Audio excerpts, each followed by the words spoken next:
Hey, good morning, everybody. It's Scott Greenlee. I wanted to thank everybody for taking part of their Saturday for a very important topic, and that is who our next Secretary of State is going to be in the great state of Michigan.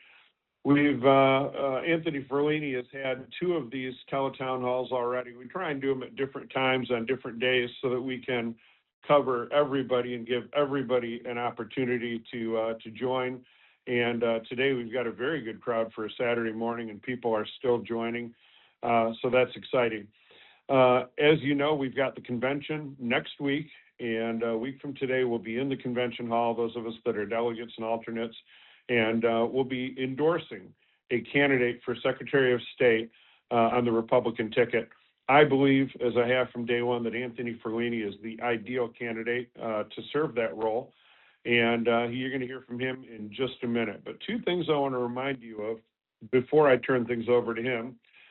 First, I've got the Facebook Messenger up, so feel free to message us questions as well on Anthony Forlini's page. We always get some of those, and it's nice to be able to throw those in for people during this call. And what's particularly nice about it is sometimes there's 3 or 4 people that have got the same question or the same point, and it allows us to kind of put those together and save a little time so we can get to more callers, because typically we've got just a lot of callers that have been on these first 2 calls. And then secondly, how do you ask a question? Well, that's just simply hitting *3 on your phone, and when you hit *3, you'll be put through to one of our team members who will get you in queue, and we'll get you on as quickly as possible. So don't be shy. Anthony answers any and all questions. He likes the tough questions. Sorry to put you on the spot this morning, Anthony, but I got to tell the people you do like the tough questions. And with that, I want to turn things over to our Macomb County Clerk and candidate for Secretary of State, Anthony Forlini. Take it away. Thanks, Scott. You know, you scare me a little bit. The tough questions. Well, let's see what happens. Sometimes I like them. Sometimes I get stumped. And you know what? That's okay, because we can always find the answers. You know, and Scott, you wanted me to talk a little bit about electability today, and that is important. And before I do, I got to tell you, I just got to thank everybody across the state that have come out to the coffee hours, came out to the Pizza and Politics, came out to the Lincoln dinners, came out to the just meet the candidate nights. And, you know, I was just looking at my speedometer. In the last week, we've put on over 1,600 miles on the car, crossing Wow. the state, listening and just hearing what people had to say. And I got to tell you, it's been just great to see the grassroots out there, the people that really care about the state and want to see things changed. And not only them, but all the volunteers across the state that have helped out in helping make this just a really first-class election effort. So thanks again. But I think the thing that delegates are looking for is electability, and that is probably the key issue coming up this Saturday, because the delegates are going to be looking at who they think can win in November, and rightfully so. And there's some that are looking for other things and maybe some purity tests, but the bottom line is we have to win in November. And that's the only reason I'm in this race, is that we need to win in November. And Scott, as you know, I've never lost in November, December, where did that come from? In November, and I don't ever intend to. I think it's important that we have a pulse with the delegates, in a pulse, not just with the delegates, but of all the people of the state of Michigan, the average Michigander, the things that they struggle with, the things that mean something to them. And so I've always taken a hard look at that and what is important to them. Well, you know, there's a lot of things, but I think with the delegates, number one, you know, I've been asked, can we raise the money that's going to be required to win this election? And it's not going to be something that's going to be easy. It's something that I've proven that we've been able to do in the past. And I believe we're going to be able to do it again, because I believe people are looking for an answer to get back to ground zero in the Secretary of State's office, get into a position where we can best serve the people of the state of Michigan, and not just ourselves. So the ability to raise money, there's people that are on the sidelines, I know that, waiting for a candidate to appear, and if it's a candidate they believe can win in November, they're going to support, and I believe that. So, and the other thing they look for is, do we have a good team across the state? Do we have that connections into the local communities? And it surprises me when I roll into towns, whether it's all the way up in the UP, all the way down to Monroe, all the way down to the west coast of the state, the kind of support we have and the people that are actually trying to help, that want to see our state come back. And I got to thank each and every one of those people, because you know who you are, because I'm across the state. And when I show up and you introduce yourself, just a great feeling to know that I'm not by myself, that there's people out there. So, That's great. Yeah, well, it's true though, and so the strategy that we've been looking at is looking at previous Secretary of State leaders, the things that they've told me, and the things that come back, and the people that have been in the office. The conversations I've had with my good friend Linda Lee Tarver. She has been fantastic in just letting me know, with the 5 different Secretary of States that she's worked with, what works, what doesn't, what's important, what's not important. And those kinds of conversations have really formulated where we're at today. So, I think of all those things. I think of all the things that we've heard on the road, and we're taking all of that to heart, and we're moving forward with, I think, a great strategy. Moving forward, starting with Candace Miller. I've worked with Candace Miller, and Candace is has been a great mentor in many ways. And quite honestly, she's the one person that's come out and endorsed me right from day one, because we've worked together, and she sees what we're doing in Macomb County. So, and so people ask, who do we vote for? Well, I've run for major offices. I've been vetted where there's hundreds of thousands of votes cast. And trust me, the Democrats have vetted me plenty of times. And every time I've met the challenge, and it's not ever easy, right? Nobody ever likes that vetting process. And oftentimes you're not told. It just happens to show up. And you gotta be able to be ready for it. My record's been looked at, my background's been looked at. There's no surprises that I know about there, but I think it's important that I always try to represent all citizens of Michigan with honor. And I think that's important. I think that's important, because I really go in there with a certain amount of I believe that the integrity of the office is so important at every level that I've been at, whether it was as a township supervisor, and when I ran for state representative and beat an incumbent then, the Democrat Party put a lot of resources behind their incumbent to protect that seat, and still we won. And same thing holds true with the clerk's office. So these are important things to know, I think, for the delegates, that, hey, let's go with a strong hand. Let's get in there, and let's bring this office of Secretary of State back to the residents of Michigan. So, we're in a moment right now with the Secretary of State's office where there is some distrust. Right.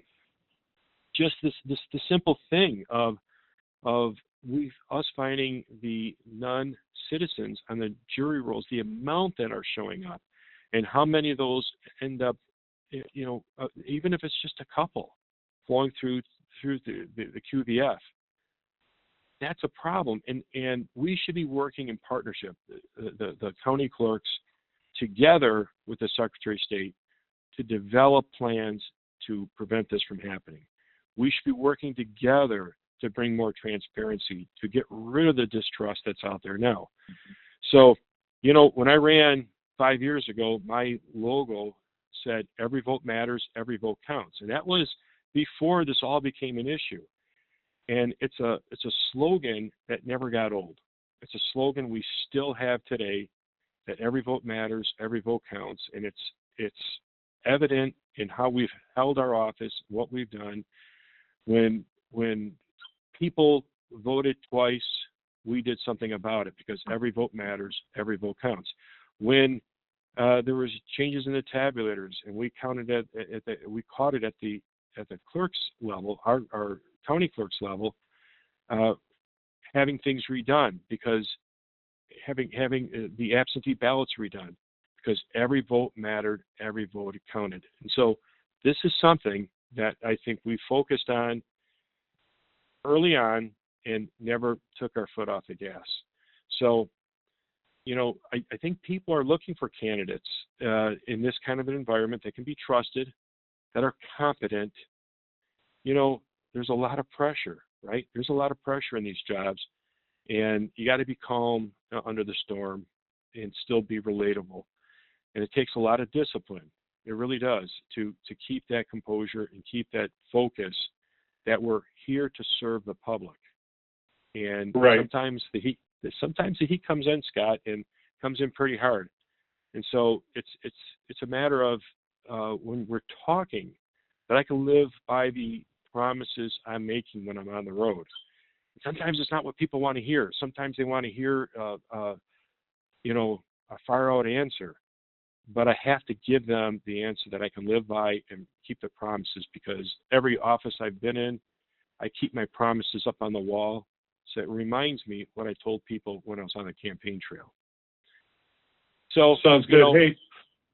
Yeah. We're already getting folks in queue, and we've gotten a number of Facebook Messenger questions actually this morning. Looks like more than we've gotten in the previous two. But the first one that I got here really builds into what you're talking about, and that is we had a delegate from the northern part of the state that said they'd heard you at an event up there talk about defeating 3 incumbents, and that was surprising, because they know incumbents typically never lose, and they wanted clarification on that, because they can't believe that you actually knocked 3 Democrats out of office. So can you tell us about that, and then we'll get into some live calls?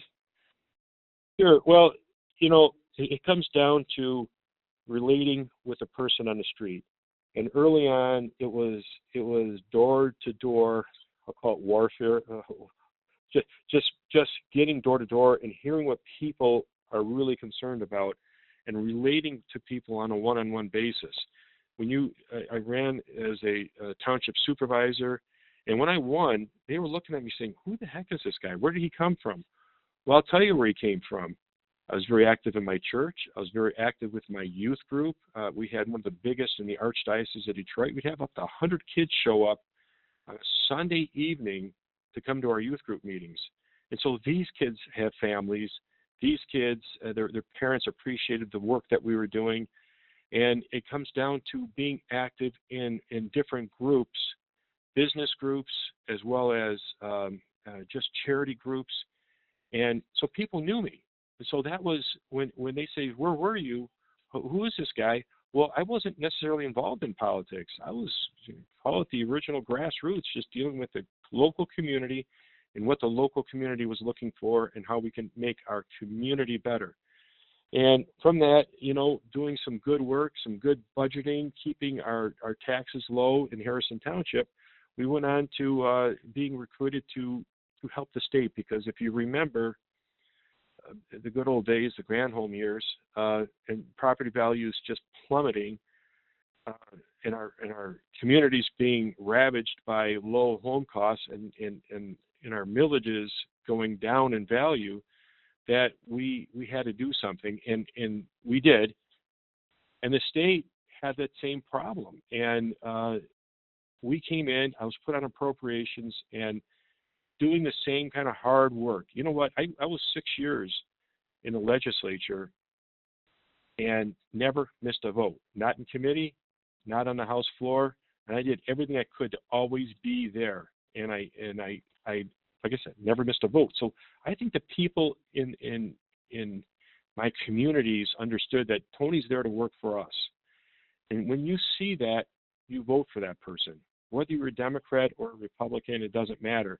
He's there for us. He represents all of us, and he works hard to do that. And of course, that carried through after being, I'll say, out of politics for 4 years, running as the county clerk. They knew I could be trusted, and for the third time, I beat an incumbent. And sometimes what happens is when you're in office, you lose focus as to what people are looking for and who they represent. Are they representing Lansing interest, or are they doing our local interest? And I used to tell people when I would vote a different way on things, and they were trying to convince me how important it was. I says, let me tell you something.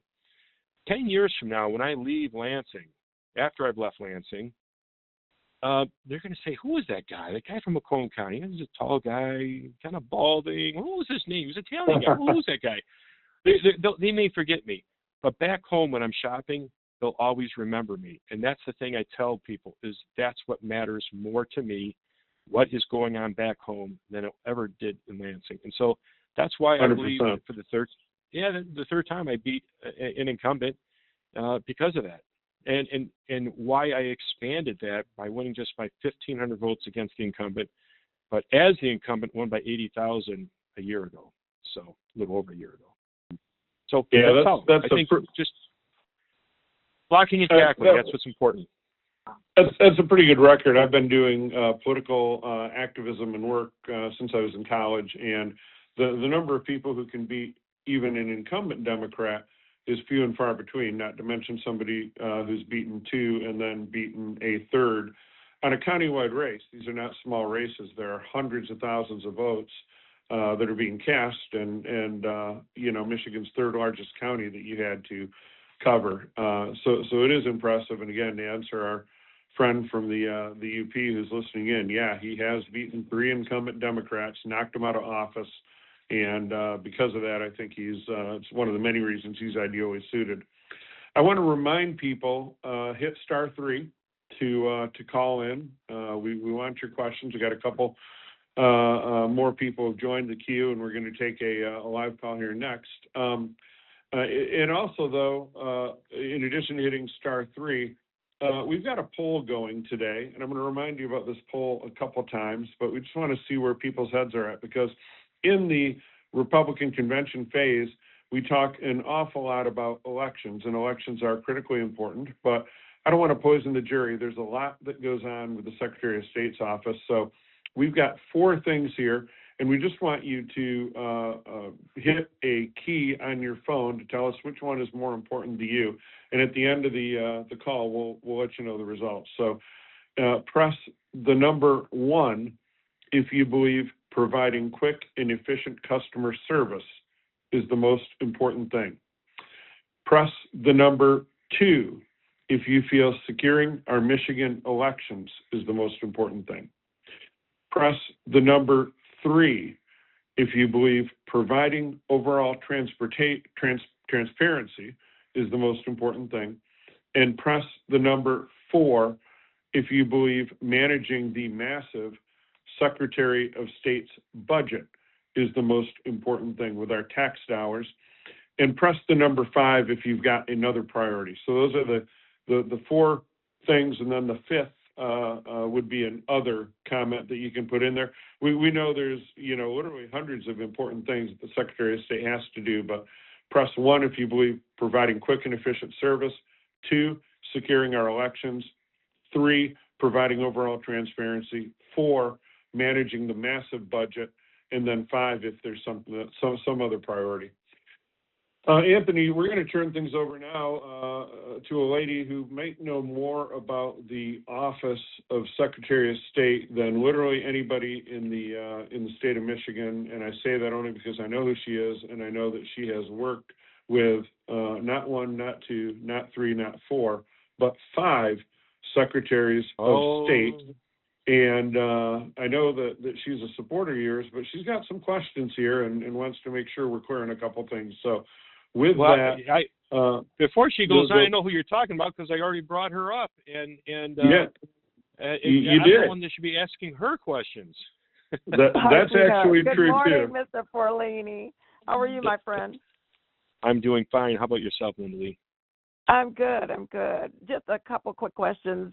One, the endorsement convention will allow you to raise money and get your name out there and campaign. It does not seal your endorsement, and it doesn't seal your nomination officially until the August convention. And so I wanted everyone to know that because you're able to raise money, you're able to campaign, you're able to do your commercials or whatever you need to do, but it's not official until the August convention. From the August convention until September 19th, that is September 19th, the date, 45 days prior to the election. Voters the early ballots will be ready, September 19th. I know it's a Saturday, but those are the days for early overseas ballots. And my question to you is, it doesn't give you a lot of time to get those AVs. I wanted to know your plan for absentee voters, and I also want to know your thoughts, which I'm sure I do, but everyone needs to know your thoughts on citizens-only voting and the initiative in D.C. for citizens-only voting and showing ID. Absolutely. So what you said is important because, yes, in the past, there has been the August primary. And in the past, we waited until that point in time to come up with a candidate that we were going to run in the November election. But like you said, absentee ballots go out early. Early voting happens, and it doesn't give the public enough time to properly vet the candidates. It's a real problem, particularly since early voting and the absentee ballots, everything's been rolled back. And so what's happening in the Michigan legislature right now is to come up with a plan to move that primary back to May, it sounds like at this point. And that's a wonderful thing because now the public will have an opportunity to vet both candidates or whoever the candidates are through a longer period of time. That's a good thing. It also gives local clerks more time to process and do a great job doing their elections. So those are important. Now, it is true we are having our nominating convention this upcoming Saturday, March the 28th, and it is true we're putting our candidate forward, and I'll make you this promise right now, whoever it might be, I'm going to honor, and we're going to stick to that because that person, assuming it's me, needs this kind of time to properly communicate with the public, properly raise the amount of money, and not get flat-footed like we were in the past. Democrats are also going to have their nominating convention, but theirs is going to be in April. So we're going to know for a longer period of time who these candidates are, and I think the candidates from both parties are going to be spending a lot of time raising money, but also developing in the public's image who they are. We've been doing this with the delegates over the past several months, all of us have, and that is important for the delegates to know who we are.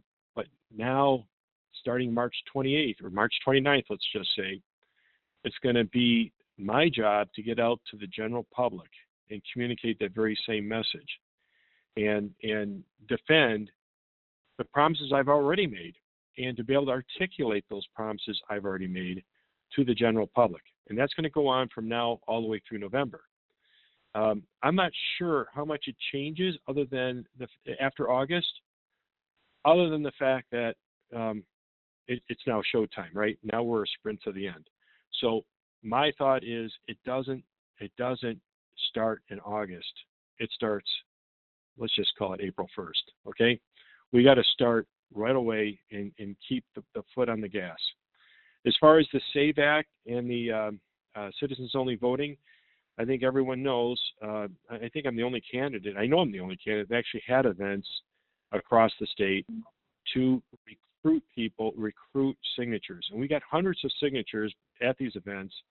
And it was amazing to me how much public, we had Democrats come out and sign this petition. It wasn't just a Republican initiative. This was true Michiganders believe that just Michiganders that are U.S. citizens should be voting, and just be able to show an ID. The same thing holds true with the SAVE Act. Hopefully Congress will pass that. But why is it important that we do it in our Constitution in the state of Michigan? As you know, Congress changes their mind every so often, and we don't want to be able to be beholden just to Washington. We want to establish our own principles here in the state of Michigan, principles that, quite frankly, 80% of the public agree with. So that's what we're up against. And I'm not sure that we're up against. I think it's an opportunity for all Republicans to get out there, message this out to their local communities, message it to everybody so that they understand that this is important, and let's not get our votes watered down by people that don't show ID, watered down by people that are not citizens, watered down just because of a lack of trust. I think this will bring trust back to help bring trust back to our elections. And it's just one piece of the puzzle, and I believe it will pass overwhelmingly come November. Absolutely. I think you really showed leadership by speaking out in front of the Citizens Only initiative day one, and then taking time off the campaign trail to actually host 3 events around the state to collect those signatures. And I know you're a passionate proponent of the SAVE Act, and hopefully the U.S. Senate will be taking action on that soon. But before we jump back into another live call, and I do want to remind callers *3 to get in queue. I've got a Facebook question from a delegate down in the 13th district, the wonderful 13th, and they've got what I'm going to interpret as kind of a unity question. They say, when you win the Secretary of State office, will you consider, and that's a key word in this, reaching out to the other 2 candidates to be part of your team? I feel it would benefit us all to have a passionate team to serve Michigan. Obviously, there's a lot of things that all the candidates are aligned on. So this delegate wants to know if you'll entertain a conversation with the 2 other people running. Absolutely. You know what? They're 2 fine young ladies that are in this race and have been crisscrossing the state, listening like I have to the people, the delegates across the state, what we're looking for. That kind of communication skill is a tough thing to find. So I would 100% love to have them as a part of the team should we win, and bring them in and allow for that conversation to develop a great policy that moves forward. So, that kind of, listen, you have to have a good work ethic to start with if you're going to run across the state, and I believe both of them do, and I believe that both of them genuinely want to do the right thing by the state of Michigan, and so I think that we have many things in common that we're looking to do, and when we speak, sometimes we're an echo chamber, listening to each other say sometimes the same thing. So, 100%. 100%. I would embrace any kind of help and bring them on board. Awesome. Stronger together, right? Stronger together always. Hey, I've got another one real quick before we jump to a live call, and this is interesting. This is from I'm not sure where in the state she's from, but it's a great question. It says, when local people are voting and seeing an issue at their precinct, will there be a number, an SOS number that you could set up to call and address it, especially chairs that work at precincts, kind of a consumer complaint or watchdog thing, because there's too many precinct shenanigans that need to be reported somehow. So what's your take on that, Anthony? Well, it takes people, right? It takes people. It takes a large amount of educated people out in all the different regions of the state to allow for a call, not just a central call, but a local call that they can call and say, hey, this is happening here. And we need to get it addressed real time. This isn't something that we're going to report we're going to fix it in the days to come. Real time, educated people that know the law, that can hop in at a moment's notice and be able to help out that local person. it also goes back, and that's something we try to do in Macomb County, is train up people to work elections. You know, the local clerks have their hiring, and they do their hiring of election workers. But what we did was supplement that by going out, recruiting, training, setting up labs for people to assist the clerks.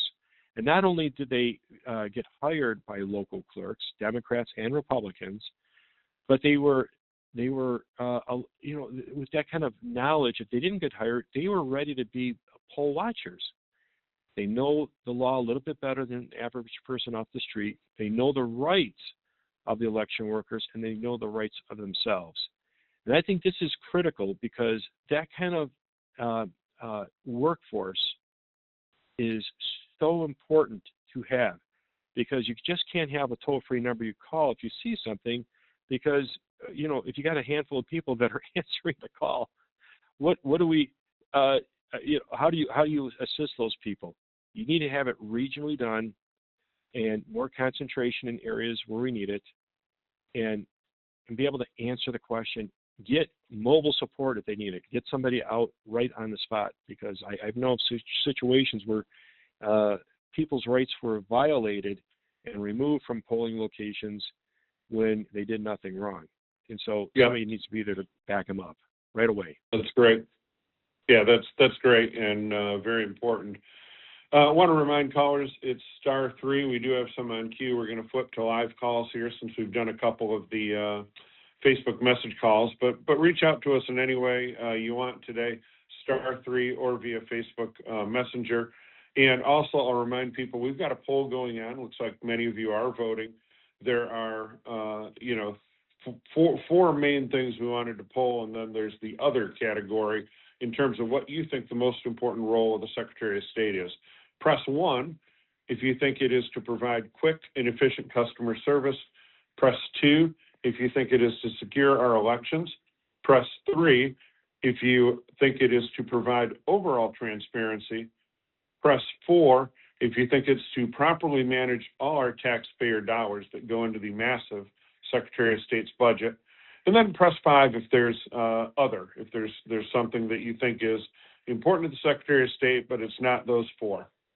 You know, with that, I want to talk about, I want to turn things over to Timothy, who has called in. And he thanks you, by the way, for supporting the disabled. I would assume this may be somebody from Macomb County who recognizes what you've done as clerk, or maybe they just are referring to some of the votes you took when you were in the legislature. But they want to know how you can help that community as Michigan's next Secretary of State. So with that, Timothy, you should be live on the air. Yes, sir. First, I would like to thank you, Anthony, for everything you have done for Michigan already. You've done a lot of great things. Specifically, as legislator, you passed House Bill 4542. So I want to thank you from the bottom of my heart for that, for passing the ABLE Act. As a father with a child with disability, I deeply appreciate your leadership on this. So currently, there's... Thank you. So currently there are... Sorry, Tony. There are a lot of barriers with accessibility within the DMV right now. Currently, an individual requiring an ASL interpreter must submit a request at least 2 weeks in advance.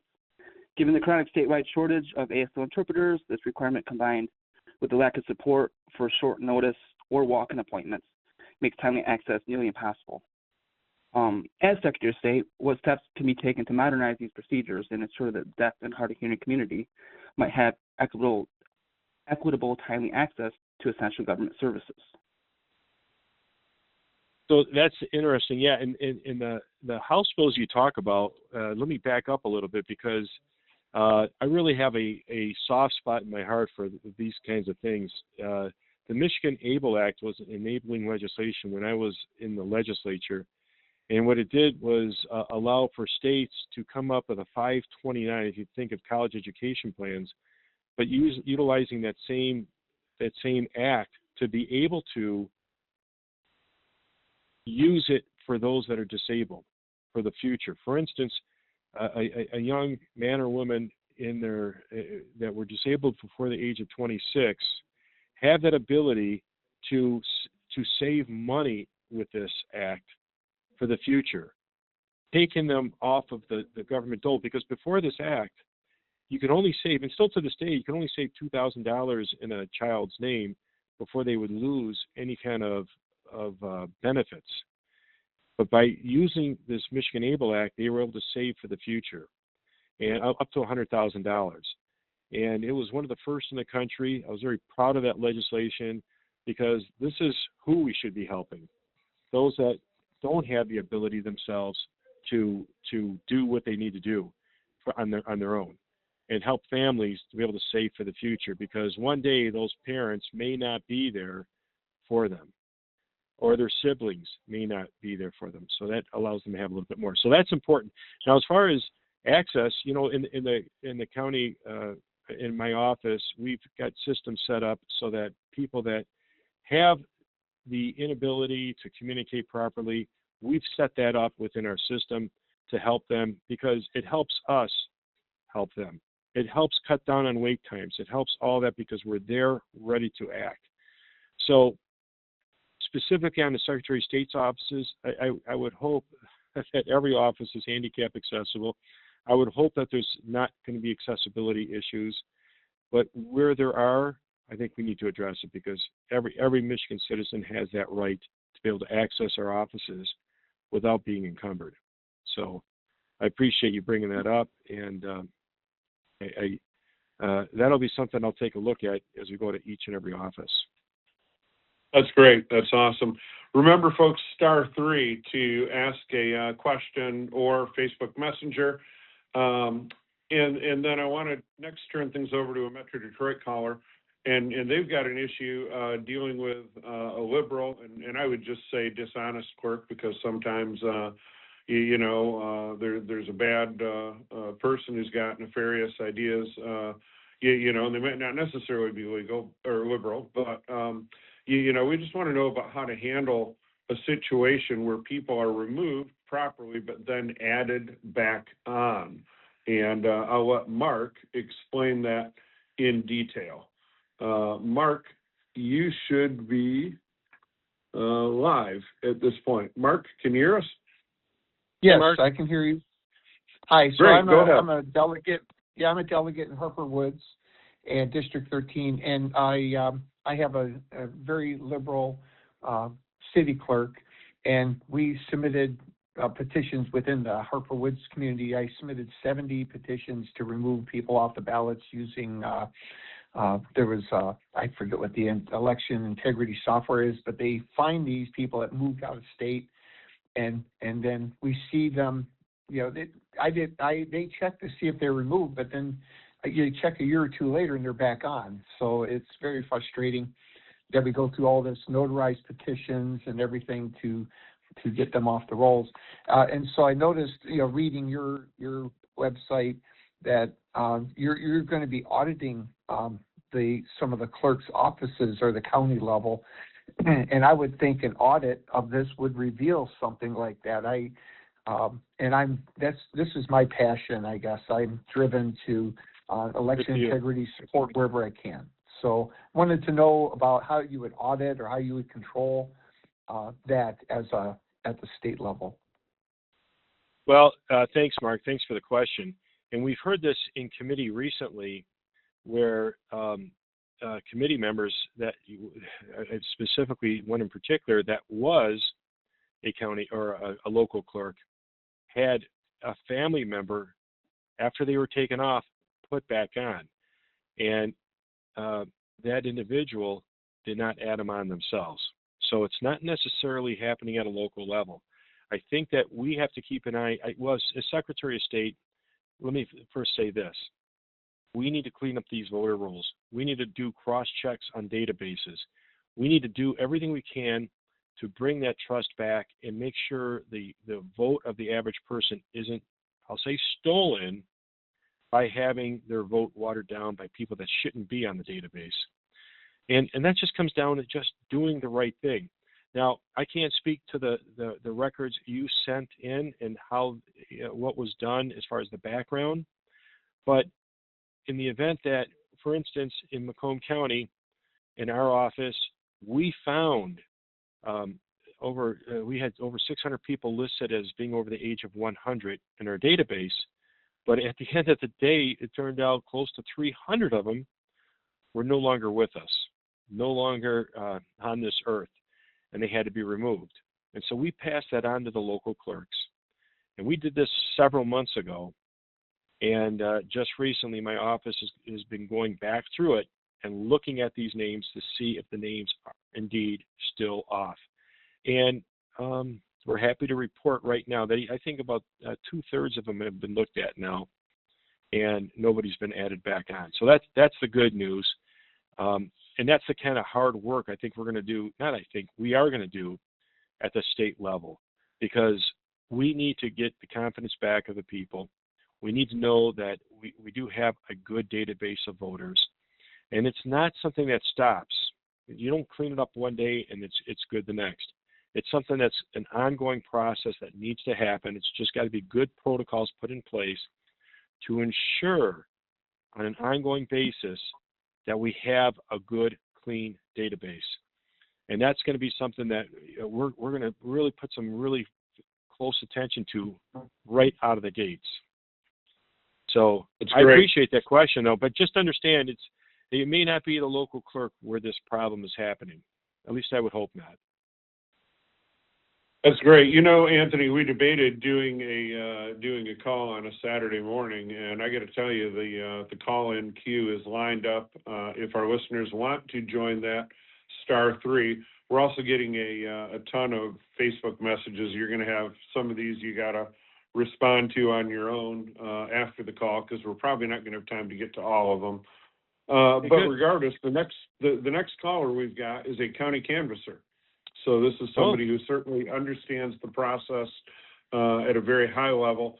They talk about knowing all three candidates, but thinking potentially your legislative experience could give you an advantage compared to the other two people running and how you'd use that. So I want to turn things over now to a county canvasser, Lisa. And Lisa, you should be live. Hey, Lisa. Can you hear me? Hi, Tony. I'm driving in the car. Can you hear me? Yes, I can hear you. Be careful. Okay, thank you. So as you know, I'm a county canvasser, and where I strongly agree with you and the other two candidates that your state would have major influence on our elections, right? You are not the only body that has influence on the elections. It's our state legislature. And so for me, my opinion is that your experience as a legislator would give you more of an asset experience with knowing how things are done and how to further influence to make positive changes in our elections. And I'm just wondering how you feel that gives you an advantage. Well, because I think the legislature is a key component to elections. If we get things passed through the legislature, that means their constituents across the state agree with the policies. If you remember a couple of years ago, the Secretary of State tried to pass a pretty major package through the legislature, and it was defeated. That was back when they had Democrat control. And I remember getting a call by somebody in the upper circles of the Secretary of State's office, very upset with me because my Democrat legislators in Macomb County said, well, my clerk said this isn't a good idea, so I'm voting no. So I think that was, I laughed at it, and I says, well, if you think I have that kind of clout, I think you're wrong. I think what you're not listening to is what the people of the state of Michigan are looking for. They know what the people of the state of Michigan are looking for. And I guess I'm okay if they're using me as the excuse for them to vote no. So I think that if we do the right packages and we do the right things, by the way, and since then, there's been rule sets that the Secretary of State's passed through to try to get it through without going through the legislature. That's, in my eyes, wrong. Those are for minor things, minor tweaks that need to happen, just things that just help with the rules in implementing laws that the legislature agreed and passed. Maybe need some clarification. Instead, it's being used as trying to establish law. And I'm going to tell you right now, that experience in the legislature is critically important to go forward and pass things that we, the people in the state of Michigan, agree with. And we agree with it through our legislators, both Democrat and Republican, because those rules affect everybody in the state of Michigan, not just one party. So absolutely. So I thank you. I thank you for that question, because it's important that legislative experience is going to play dividends down the road. I want to remind people quickly on the poll for the final time, since we got about 15 minutes left. What do you think the most important role or job of the Secretary of State is going to be? We've got pressing 1 for quick customer service, pressing 2 for securing our elections, pressing 3 for providing overall transparency, and press 4 for managing the massive amount of taxpayer dollars that goes into the Secretary of State's budget. And of course, if you've got something that you don't think is covered in those 4, you can press 5, and that'll go in the other category. Anthony, we're going to jump back to a Facebook Messenger question and kind of a point. The individual that chimed in here, I think, is also from Northern Michigan. They talked about communicating with a number of elected officials and candidates about voter integrity and how people felt about it, not just in the 2020 election, but in 2024, if election fraud was again something to be concerned with. And this person was surprised at how dismissive they were in person of the concerns.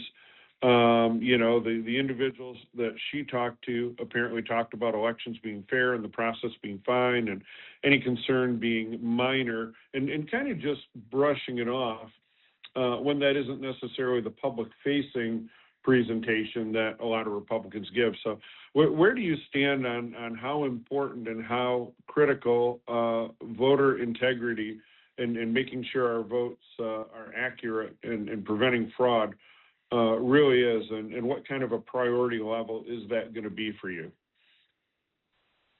Scott, this has been, like I said early on, every vote matters, every vote counts.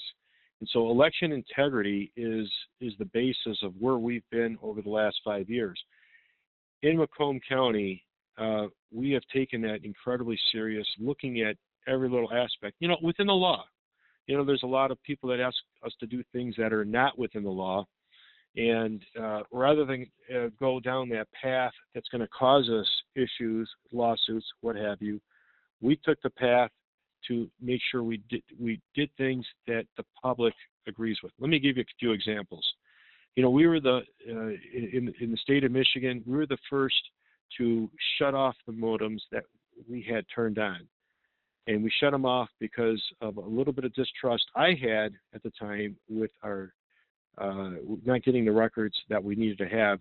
We ended up getting them, but in the process, we shut them off, realized we can run these elections without the tabulator modems that were connected to the internet and transmitting information to the county server. We shut it off and had our clerks drive them in, the tabulator sticks.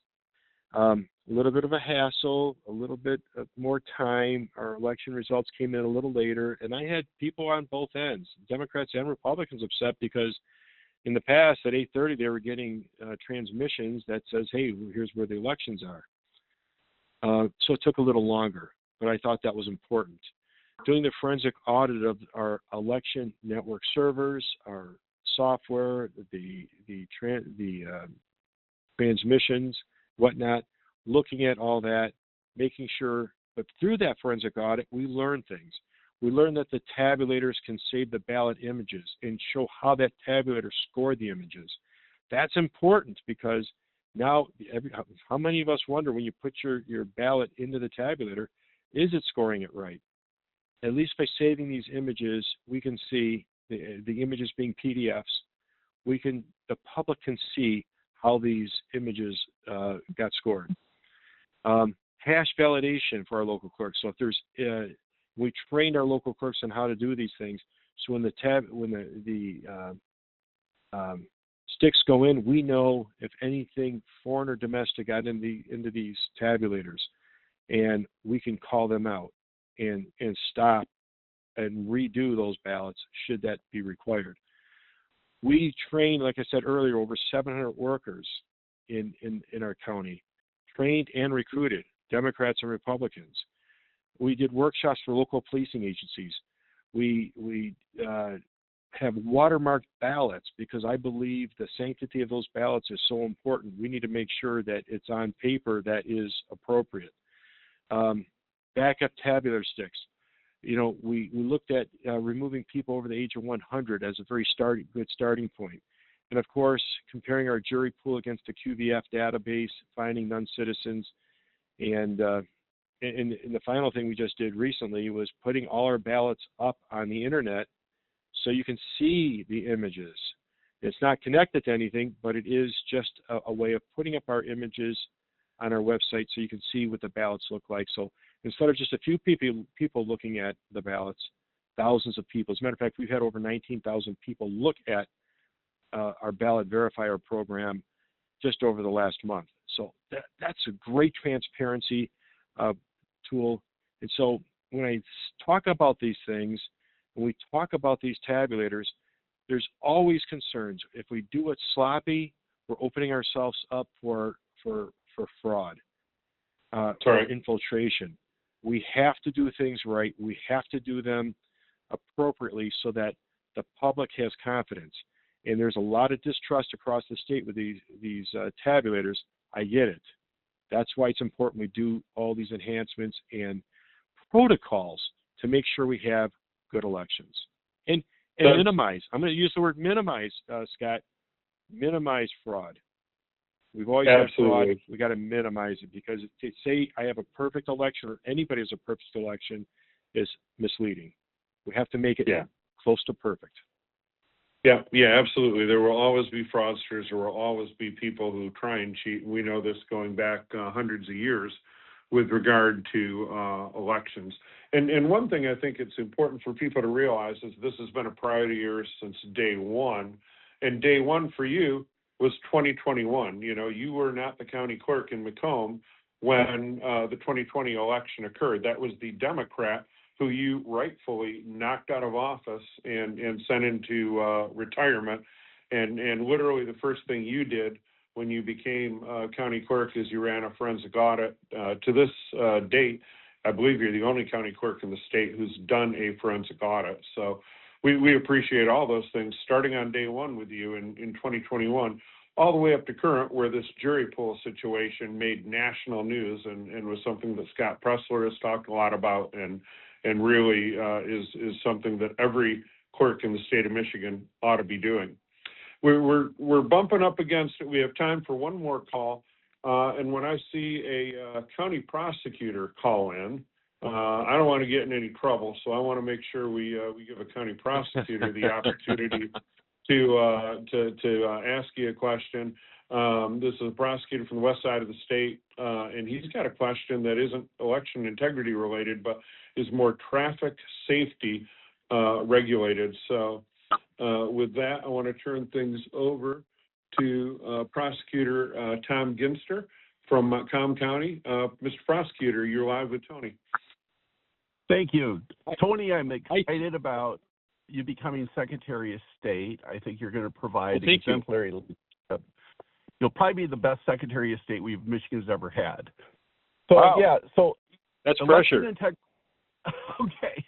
Election integrity is important, but, you know, traffic safety doesn't sound very sexy, but more people by far died on Michigan roadways last year than were homicides by gun assault or any other cause. The Secretary of State does have an important role. The underlying problem is there are about 550,000 people that are driving with a suspended license. So and there's no effective response from the criminal justice system. So license implies permission, right? So if you went to Sterling Heights District Court or Warren, any of these jurisdictions, and you look at the DWLS dockets, they just have overrun the system.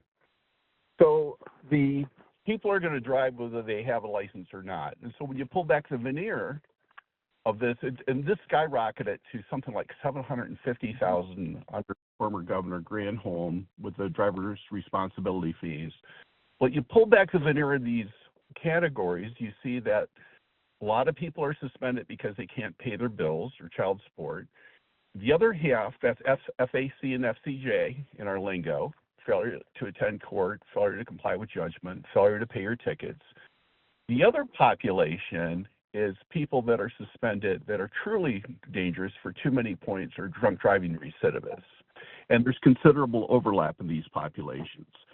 With the people that are the suspended people that are suspended because of too many point or drunk driving recidivists, they are grossly overrepresented in these fatal crashes and serious injuries. So it used to be, just quick history, and I only need one more minute to tell you, the judges used to have plenary authority, the district judges specifically, and the circuit judges, who are already familiar with the file of the offender, to partially restore or fully restore an offender's driver's license after they went to AA, they chased ping pong balls, whatever they had them do to prove that they were safe on the road.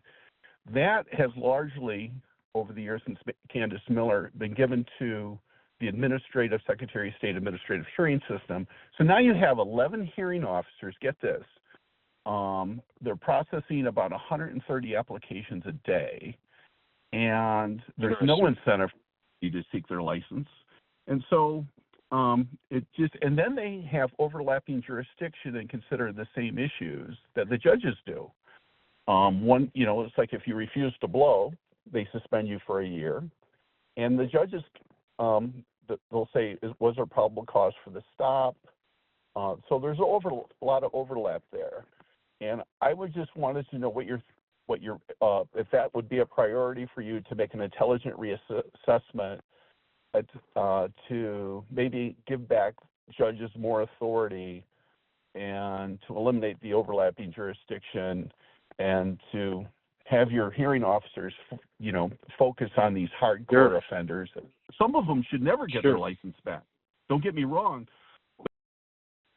So, Tom, I think you make some really great points, because too many times politicians have a knee-jerk reaction to some of these things. Maybe it's a rogue judge, maybe it's a lot of things going on out there, as opposed to looking at it holistically. And I want to make sure we got your number. And I know the people on my staff,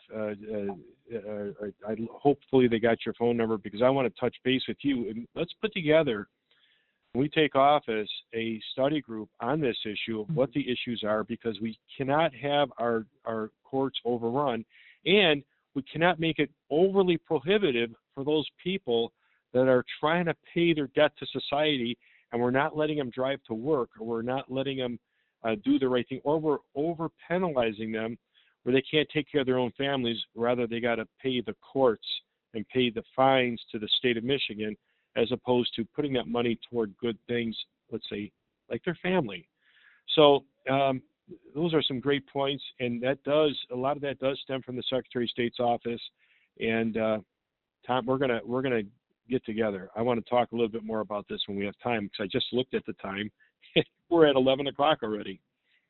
It's crazy how quick these go. And well, what I've noticed, I've done a lot of these over the years, is for whatever reason, Anthony, people stay on during your calls. They, we hit a peak early on, and 90% of the folks are here at the end. Today puts us over 400 people participating in the 3 Tele-Town halls that you've done to date, which is really a good number. And again, folks are staying on and listening. They're interested, which is another great sign. Real quick, from the poll results standpoint, number 2 is the far and away winner, securing Michigan elections. Anthony, the people on this call by a wide margin, considered that the most important thing. Tied for second, actually, is quick customer service and efficiency, along with providing overall transparency and being a leader for the state in that. And then actually in last place of the four that we gave is managing the budget. And some people have marked other, of course. So it's securing elections that has got to be the top priority here. I want to remind everybody. It should be. Yep, absolutely. I want to remind everybody, continue to send in questions via Facebook Messenger. Anthony is a candidate who communicates very well. He answers those himself most of the time. And also, you can email questions into him or call him. He puts his cell phone right on his website, which is anthonyforlini.com. So go to anthonyforlini.com to continue to ask him questions and interact with him. Of course, he's traveling a ton, crisscrossing the state. You see him there as well. He wants to talk to you. He wants to get not only your answers, but to get your input into how to make Michigan and the Secretary of State's office the absolute best that it can be. Thank you so much, everybody, for being on the call today. And we'll see you in 1 week at convention, and no doubt have an opportunity to communicate with you before that. Have a see everyone next day, week. Everybody. Yep. See everyone next week. Thanks for the input today.